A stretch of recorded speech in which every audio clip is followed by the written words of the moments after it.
It's the Sean Widmer Podcast.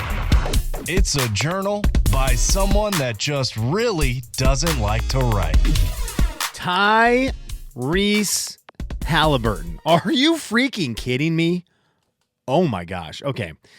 I mean, we're gonna have to touch on the game that just finished, Game 1 of the NBA Finals. It's a great time to be a sports fan. We'll talk about that. Bugs. We're talking bugs on today's podcast. Never experienced them. I guess maybe I experienced them in Venezuela, my mom told me, but we're talking bugs. And then I had some late observations on my travel portion of my golf trip last weekend that I didn't get to on Wednesday. Thanks for tuning in. Sean Widmer Podcast. Means a lot that you're here. And I just really, really appreciate it. It's just nice. Nice to know. Nice to know you're out there listening. I need to check. We have some comments at the end of this. We had a 5-star review on iTunes. So we got to give them the love they deserve. Here's what it says from Ash M. Kenny, 1420. A good listen if you miss Sean's voice in Spokane. That's all. 5-star review. Thank you, Ash M. Kenny. That is very nice. I think we do have some comments. We'll get to those at the end of the podcast if we have time. 15 minutes is what you get from me. Will it be more? Will it be less? Let's find out. I did want to give a shout out to two people real quick. One being the person who left the 5-star review. Very nice. Very nice. And the other one being Roberta.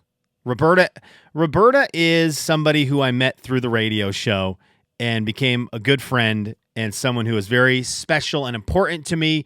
She would always take care of the boys, Jay, Kevin, and me when we were doing the show. But when I was kind of younger on the show and in knucklehead mode, she was a good figure of stability, and she was just always very nice.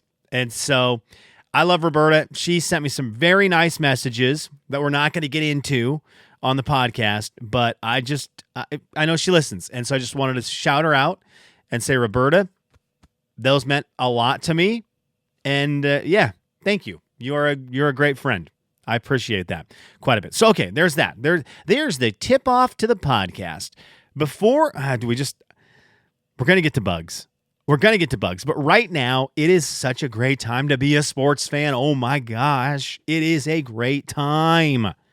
Oh, my gosh. Recording this on Thursday night, Tyrese Haliburton just hit an 18-footer to win it in Game 1. Okay, so we're going to get to that in a second. Wednesday night was awesome because the Stanley Cup Finals, it's an every night sort of affair right now with hockey and NBA. So last night, watched Panthers-Oilers.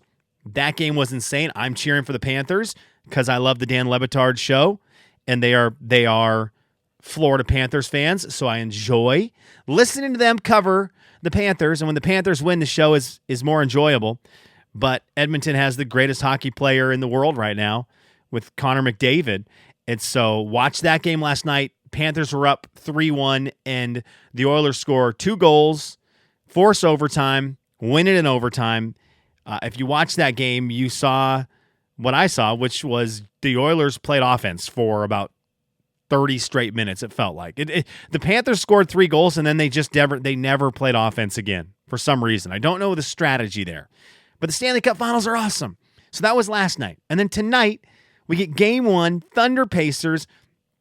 I'm on record on the podcast saying it's going to be Thunder in 5. Looks like I'm going to be wrong about that because I don't think the Thunder win 4 in a row now. All my sports predictions are wrong, though, so who knows. But on the road, the Pacers, with I think it was 19 turnovers in the first half. That is an astronomically crazy number for people who don't follow sports. We're going to get out of sports quick. Don't worry. This astronomically crazy number. They should be getting throttled, and they were getting beat, and the Thunder just kept on pulling away.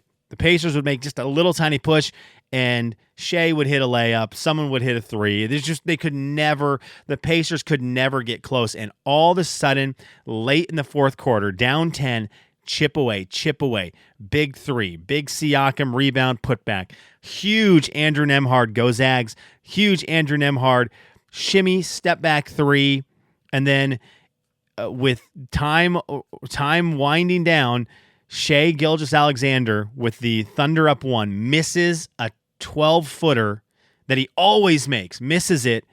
Pacers get the rebound, don't call timeout. Haliburton gets the ball, and as he's done a ton, it feels like he does it every week, he comes down and knocks down an 18-footer with a hand in his face, and the Pacers win. Insane. I love sports. I just love them. So that was fun. NBA Finals. And I'm a huge NBA fan, so having an NBA Finals that has a game that has a buzzer beater is just wonderful for me. I've watched a lot of basketball over the course of the last 6-7 months, and there's a good payoff in thinking, okay, I wasted a lot of time watching basketball, and the playoffs kind of, as they get going, I feel the Sunday scaries of the playoffs are almost done. NBA season's almost done, and then if you get into the NBA Finals, and I thought it was going to be, I said Thunder in 5, but I was feeling like it could be a sweep, and it's like, I've been loving basketball for 7 months, and it's just going to end with a team getting their doors blown out.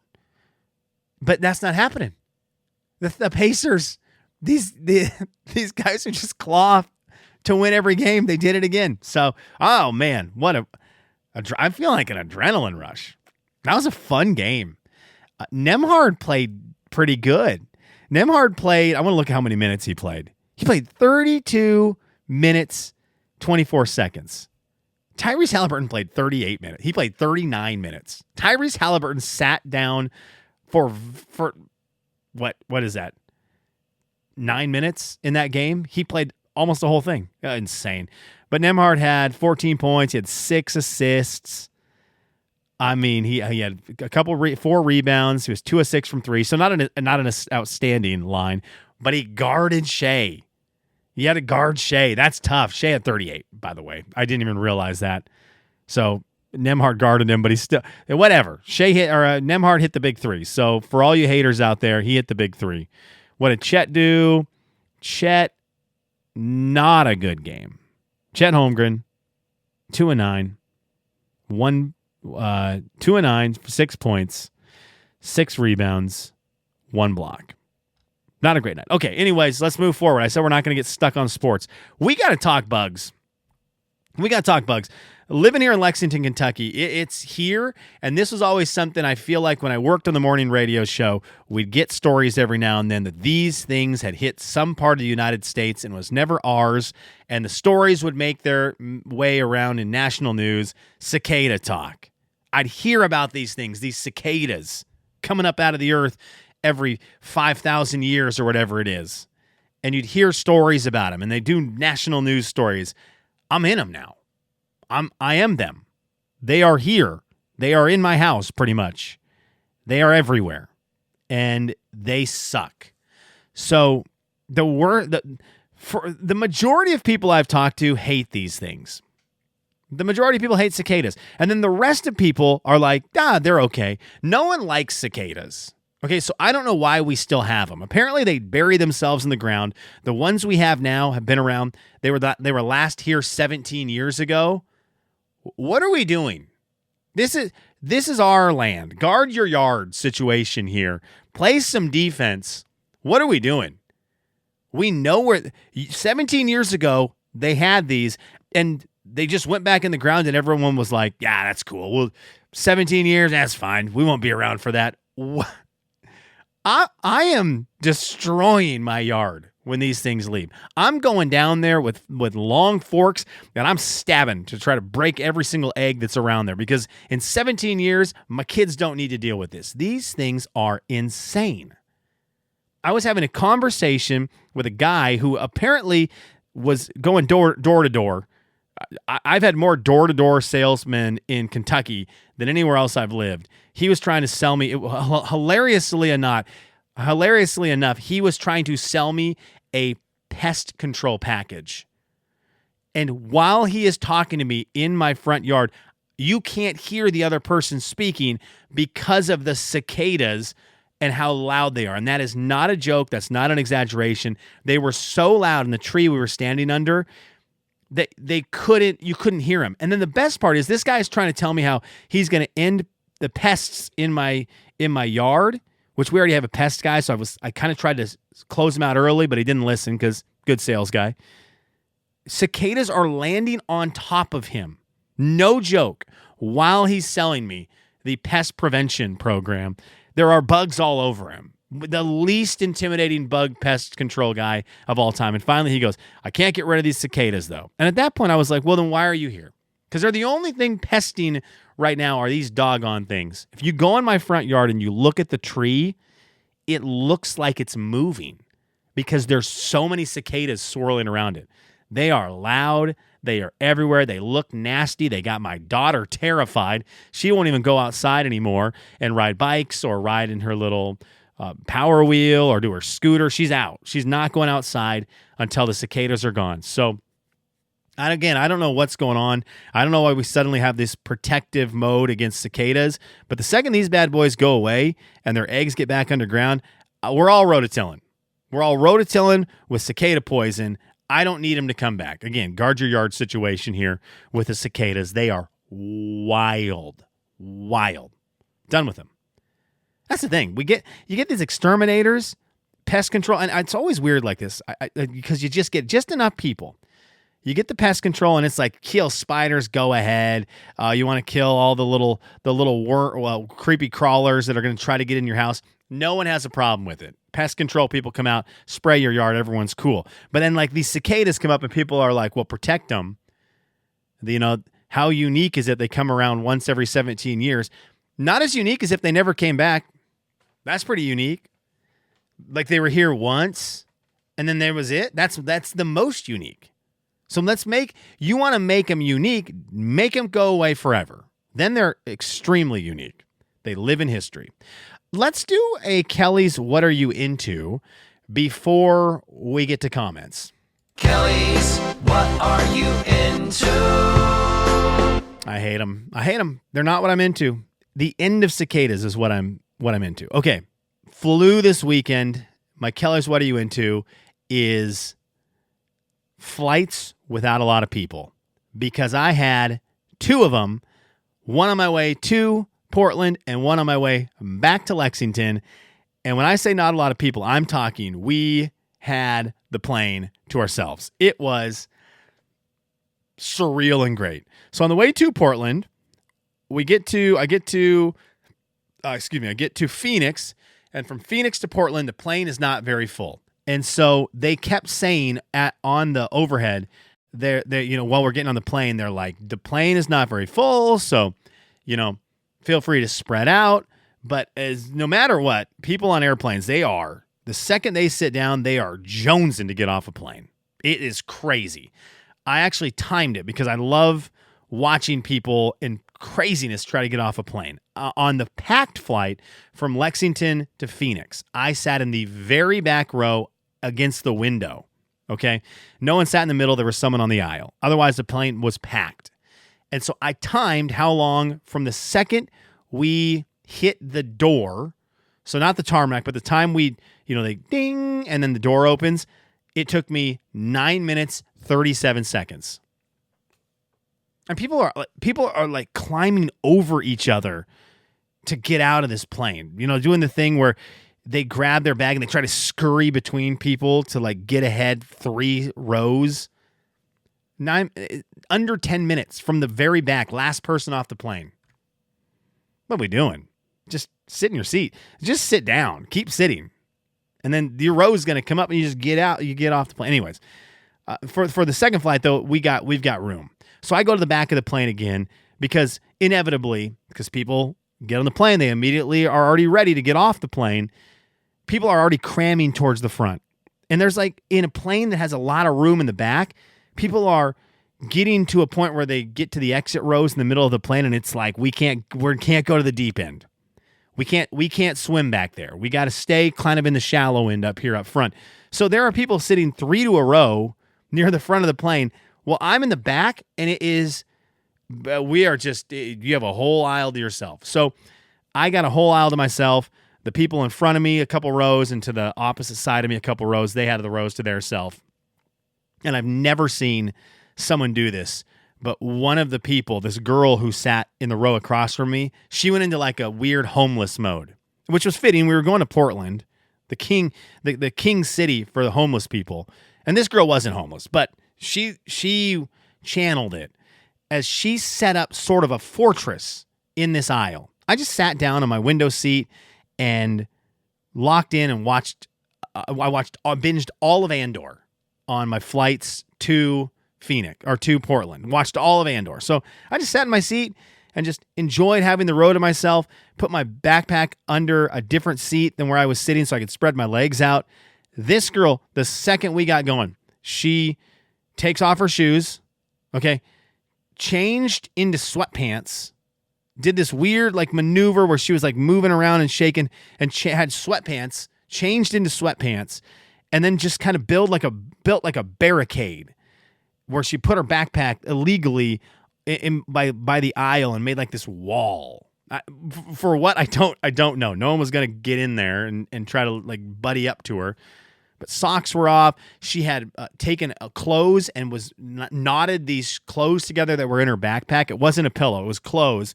And she like knotted them up and made a pillow out of them. Like I said, barricaded the aisle, feet just out for the world to enjoy. That was an insane demonstration in channeling Portland's homeless and just truly taking over an aisle. I was surprised as people went back to the bathroom. I was surprised she didn't have a little sign to hold up for them. Like, it's been tough. These streets are hard out on these streets. Anything helps. I really am surprised she didn't have one of those, but whatever, we made it. She made it. And I couldn't smell her feet. So that was a good thing. Even though she pointed them towards me. I kind of also was like, if you're going to take your shoes off and you're going to lay in your aisle for the entire flight. The stewardess has never said anything, which was also wild. From before takeoff, she just didn't have her seatbelt on, laid out in the aisle, whatever, on her seats. But you point your feet at the wall, right? You point your feet at the wall. And I get it, that's dangerous because then you got your head towards the aisle, but they could hit it with that cart and give you a concussion. But like, you can't point your feet at somebody else. She did. She didn't care. I was kind of jealous, actually. On the way home was a nightmare. Wow. I was supposed to get back to Louisville at, I think it was 10:30 is when I was supposed to land in Louisville. Well, flights kept getting delayed out of Denver, and I was in the Denver airport. I think I missed 3 or 4 birthdays for my kids, which is a bummer. I bought them each a shot glass to celebrate the 3 birthdays that I missed. Denver airport shot glass. And I was just there. I lived there for 3 years. It was cool. Great time. Got on the plane to come home. Got on the plane, which was supposed to board at like 8 o'clock or 7 o'clock or something like that. Got on the plane at 10:30, and I fell asleep on the plane like a normal person, sitting straight up, didn't take over the whole aisle even though I had it. And when I woke up, it was just after midnight, and I woke up because we were just taking off. I guess we were on the tarmac for over an hour and a half because one of the pilots didn't show up. So they had to call a substitute pilot, which is at midnight. I don't really want a substitute pilot. Some guy you just woke up and he's like, "Oh, I'm coming in. Yeah, I'll be right there. No, I'm good. I'll just let's have a Red Bull." I was like, I don't know that I want that guy. But I wake up to the plane taking off. I'm kind of like jolted up, and I'm in the semi back, and the stewardess comes over and sees me. She's like, just so you know, we saw you wake up, and the plane." She told me the whole story that I just told you, so I don't need to tell you again. But I didn't get home. I didn't land in Louisville until 4 o'clock. It's about an hour and 20-minute drive. I was home at 5:30 a.m. It was a wild travel day. Okay, there you go. What are you into? But all that to say, having a whole aisle to yourself is such a game changer. I think it's better to me than first class. You can spread out a little bit. I was using maybe it's a long leg thing. I've got from my from my private parts, there's a better way to do that. There's a better way to do that. Hips. From my hips to my knees is long. Yeah, see, that was problematic. From my hips to my knees, that part of my leg, what is it? My femur is long. And so when I'm sitting in an airplane, my knee gets jammed up against the seat in front of me. And if you're a taller person with longer legs, you know this. There is a bar that the table that folds down, there's a bar there on a lot of planes that your knee just jams right into. And you can't get comfort. You can't get away from that unless you bend your legs all the way to the side, which you can't do if someone's in the seat next to you. When you got the whole row to yourself, you can get your legs under the middle seat, stretch them out in that seat, and you are in a great spot. So yeah, what am I into? Freaking having a whole aisle to myself. Let's do some comments and get out of here today. This comment is from Roberta. Roberta says this. She says, so glad you saw everyone. I hope that helped your heart. It helped my heart in such a great way, Roberta. Thank you for asking, and it did. And she also said from a podcast a couple days ago where my eyes were bugging out with allergies, your eyes do look uncomfortable. Hope the golf trip was a blast. Go golf for the walk, not hitting the stupid little ball. I agree with Mark Twain. Golf is good. Golf is a good walk spoiled. Well, even worse for me, Roberta, we had a cart the whole time. So I didn't even get the luxury of having the workout. Like I just rode in a cart with Jeremy and Andy and Johnny Boy. So thank you, Roberta, for the comments over on YouTube. This one comes from Spotify. It was Aunt Byrne. Yvonne says this, I'm glad you're going to have Wood's first birthday there. It is important. Got to enjoy this time while you can. Yeah, I know. Not coming home for Hoop Fest. I'm not going back to Spokane for Hoop Fest. Staying here to have the boys' first birthday. Man, this is not a time for this, but my daughter has officially hit the age where pictures come up on my phone as iPhones do this thing where they just throw Heartbreak City at you. And they're like, oh, here is a catalog of all the times your kid was a little cute infant, up to, a cute infant and a cute toddler. Here's all the cutest pictures of them. And let us put some sappy music behind it and try to make you cry in the middle of your day. They threw one of those at me today, and it was Olivia stuff. And I'm like, that's my little girl. I've hit the age. That's my little girl. That's not who I'm going to be driving home to in a little bit. I love the girl I'm driving home to. She is my everything. But that one on the picture, oh my gosh, that was my toddler. We've hit that age. So thanks a lot, Apple, for reminding me about that multiple times a week with these awesome picture collage videos you put together. Thank you for listening. Thank you for tuning in. A happy Switch 2 release for those who celebrate. Going to try to get Brandon on the podcast next week, or Miles, someone who I know has one, and talk about what they like and don't like about it, because I'm excited about it. New video game console out today when I'm recording it today, and I didn't even get it. That's weird. I always get them. All right. Thank you for listening. Have a good day.